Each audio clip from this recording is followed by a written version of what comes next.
आप सबको जय मसीह की Bible stories Hindi YouTube channel पर आप सबका स्वागत है। आज मैं आपको याकूब के मल्ल युद्ध की घटना के बारे में बताने वाली हूँ, जिसका वर्णन आपको उत्पत्ति की पुस्तक और उसके 32 अध्याय के 22 वचन से 32 वचन तक देखने को मिल जाएगा। इससे पहले प्रियो कि हम वीडियो को शुरू करें, आप हमारे Bible stories Hindi YouTube channel को सब्सक्राइब करना और बेल आइकन को दबाना ना भूलिएगा। तो आइए प्रियो, हम इस वीडियो को शुरू करते हैं।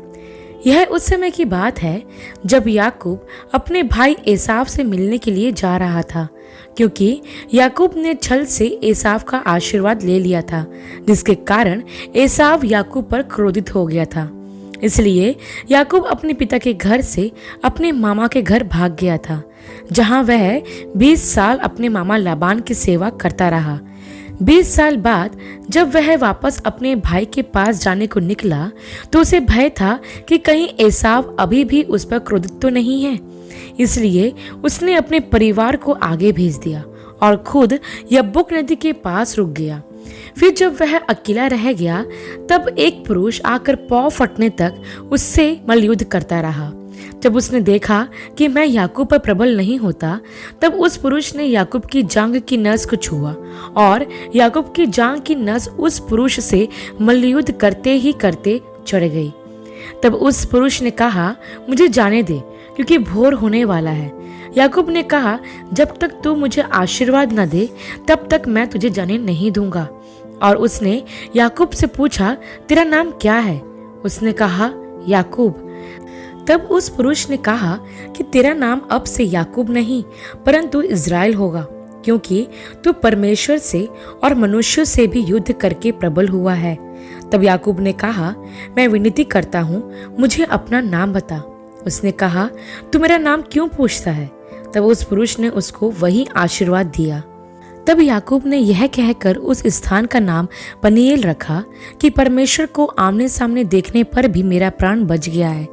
पनीएल के पास से चलते चलते सूर्य उदय हो गया और याकूब जांघ से लंगड़ाने लगा था।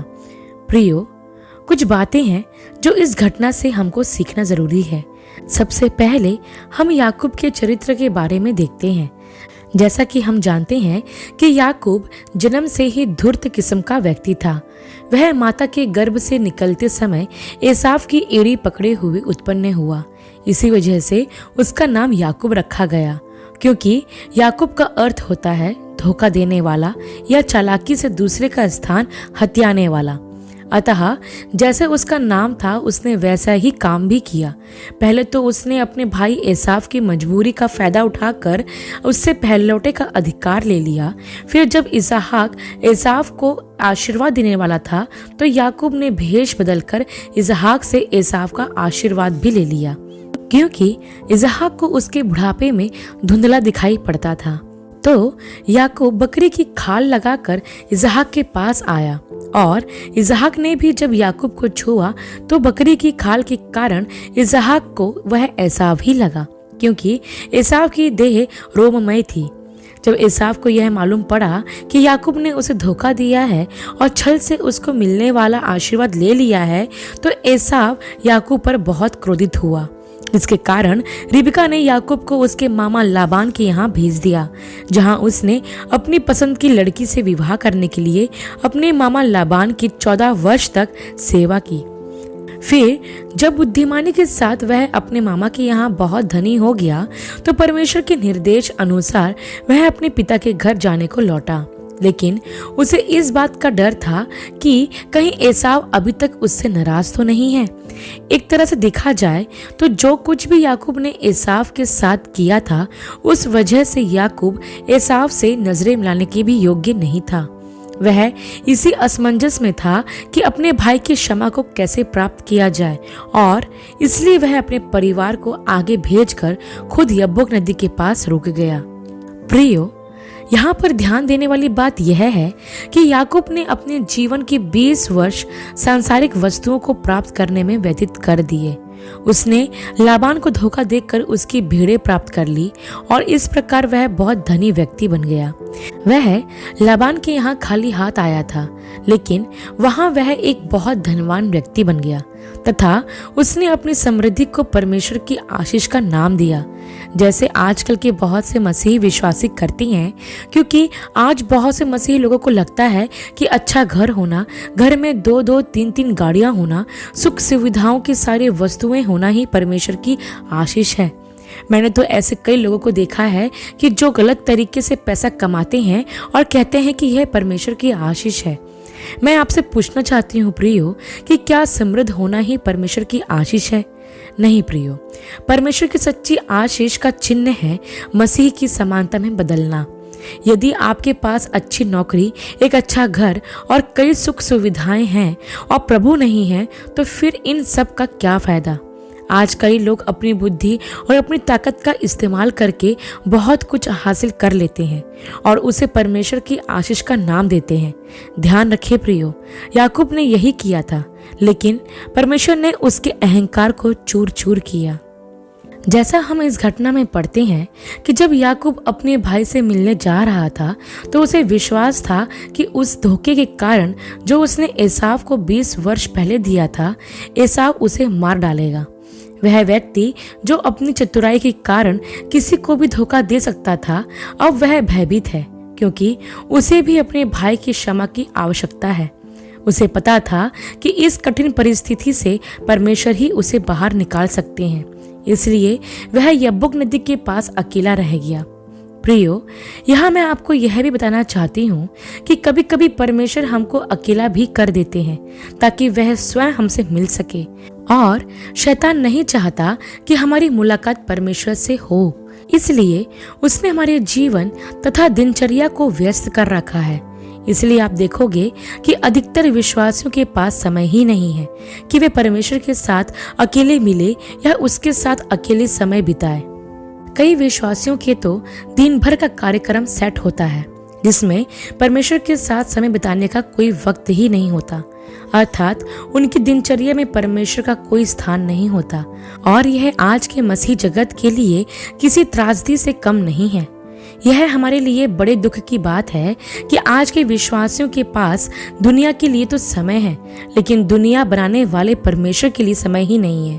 प्रियो, क्या हम अकेले में परमेश्वर के साथ समय बिताते हैं? जरा इस बात पर विचार कीजिए। तब प्रियो, हम यह भी देखते हैं कि परमेश्वर ने याकूब से बहुत देर तक मल्लयुद्ध किया, परंतु याकूब ने हार नहीं मानी।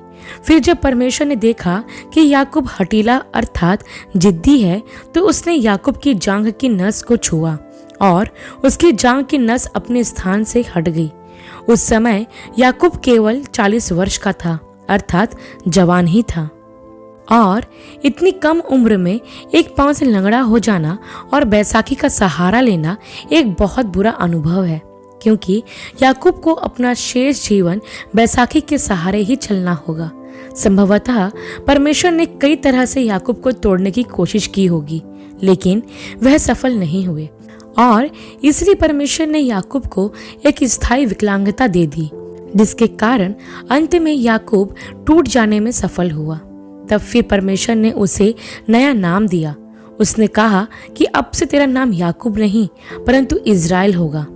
यहाँ ध्यान दे प्रियो कि इससे पहले कि परमेश्वर उसे आशीष देते, परमेश्वर ने तोड़ा, अर्थात परमेश्वर ने याकूब के अहंकार को चूर चूर किया। ठीक उसी तरह परमेश्वर हमारे साथ भी करते हैं। इससे पहले कि परमेश्वर हमें अपनी महिमा का पात्र बनाए, वो हमें तोड़ता है। वह हमारे घमंड को, हमारे अहंकार को पूरी तरह चकनाचूर कर देता है। परमेश्वर सामर्थ से भरने से पहले तोड़ते हैं, जैसा उन्होंने याकूब के साथ किया। इस घटना में हम एक और बात यह सीखते हैं कि जब दिन निकलने पर था तो परमेश्वर के दूत ने उससे कहा कि मुझे जाने दे, लेकिन याकूब ने उस दूत को पूरी ताकत से पकड़ लिया और उससे कहा कि जब तक तू मुझे आशीर्वाद ना दे तब तक मैं तुझे जाने नहीं दूंगा। यहाँ हम देखते हैं प्रियो कि याकूब अब उस दूत से लड़ नहीं रहा है, बस वह उसे पकड़े हुए है ताकि उससे आशीष प्राप्त कर सके। प्रियो, परमेश्वर के दूत से मल्लयुद्ध करने से पहले याकूब ने स्वयं के ऊपर निर्भर रहते हुए अपना जीवन व्यतीत किया। उसने अब तक जो कुछ प्राप्त किया था वह उसने उसकी चालाकी और बुद्धिमानी से किया था। उसकी 2 बीवियां थी, बच्चे थे, धन संपत्ति थी, सब कुछ था, लेकिन फिर भी वह परमेश्वर के दूत से आशीष मांगता है, क्योंकि प्रियो, अब वह समझ गया था जब तक वो परमेश्वर की ओर से आशीषित ना हो तब तक वो कुछ भी नहीं है। एक तरह से उसने परमेश्वर पर निर्भर रहना सीख लिया था। उसने यह जान लिया कि खुद पर भरोसा रखने के कारण आज वह अकेला है, इसलिए अब से वह परमेश्वर पर निर्भर रहकर जीवन व्यतीत करेगा। प्रियो, परमेश्वर हमारे जीवन से भी यही चाहते हैं कि हम अपनी शक्ति और आत्मनिर्भरता से चलना बंद कर दें। हम जीवन में हर चीज के लिए परमेश्वर पर ही निर्भर रहें, क्योंकि स्थायी आशीष देने वाला सिर्फ परमेश्वर ही है। इसलिए हमारी निर्भरता सच्चे और जीवित परमेश्वर पर होनी चाहिए, क्योंकि यूहन्ना के सुसमाचार और उसके 15 अध्याय के 5 वचन में यह लिखा है कि मुझसे अलग होकर तुम कुछ भी नहीं कर सकते। हाँ प्रियो, हमारा अस्तित्व परमेश्वर के साथ ही है और हम उसके बिना कुछ भी नहीं हैं। फिर चाहे पूरी दुनिया की दौलत हमारे चरणों में पड़ी हो, परमेश्वर है तो सब कुछ है, परमेश्वर नहीं तो कुछ भी नहीं। और याकूब इस सत्य को अच्छी तरह से समझ गया था, इसलिए उसने परमेश्वर को नहीं छोड़ा। अंत में प्रियो, मैं आपको बताना चाहती हूँ कि जब परमेश्वर के दूत ने याकूब से उसका नाम पूछा तो याकूब ने अपना नाम उसे बताया। इससे पहले हम देखते हैं कि जब इसहाक ने उससे पूछा था कि तेरा नाम क्या है, तो उसने अपना नाम एसाव बताया था, लेकिन यहाँ पर याकूब अपना स्वयं का नाम उसे बताता है। अर्थात देखा जाए तो याकूब यहाँ स्वीकार कर लेता है कि अब तक वह लोगों को धोखा देता आया है और वह इस बात का अंगीकार करता है। प्रियो, इससे पहले कि परमेश्वर आपको इस्तेमाल करे, वह चाहता है कि आप स्वयं को जांचें कि आप कौन हैं। परमेश्वर हमारा उपयोग तब तक नहीं करते जब तक हम यह ना मान ले कि हम उसके सामने असफल और पापी हैं और हम उसके बिना कुछ भी करने में असमर्थ हैं। एक बात हमेशा याद रखें प्रियो, कि परमेश्वर सिर्फ ईमानदार हृदय वाले लोगों को ही आशीष देता है। यदि हम परमेश्वर के सामने अपनी ईमानदारी और विश्वास योग्यता को प्रकट करते हैं तो वह हमें अपनी महिमा के लिए इस्तेमाल करता है, जैसा उसने याकूब को किया। परमेश्वर ने याकूब का नाम बदलकर इज़राइल कर दिया। वह जो पहले धोखा देने वाला, स्वयं पर निर्भर रहने वाला और चालबाज व्यक्ति था, परमेश्वर ने उसे बदलकर एक नया चरित्र प्रदान किया। एक तरह से देखा जाए तो जिस दिन उसने परमेश्वर से मल्लयुद्ध किया, उस दिन परमेश्वर ने उसे एक नया व्यक्ति बना दिया और उसके जीवन को पूरी तरह से बदल दिया। प्रियो, परमेश्वर हमें इसलिए टूटने देना चाहता है ताकि वह हमें फिर से बना सके। वह हमें तब तक ढालता है जब तक हम वैसे न बन जाएं जैसे वह चाहता है। याकूब की तरह परमेश्वर आपको भी अपनी महिमा का पात्र बनाना चाहते हैं। क्या आप उस पर निर्भर होकर अपना जीवन व्यतीत करने के लिए तैयार हैं? फैसला आपको करना है। आशा करती हूँ प्रियो, याकूब के मल्लयुद्ध की घटना का संक्षिप्त विवरण आपके लिए आशीषमय रहा होगा। अगली वीडियो में एक नए विषय के साथ आप सबसे फिर मुलाकात होगी। तब तक के लिए आप सबको जय मसीह की।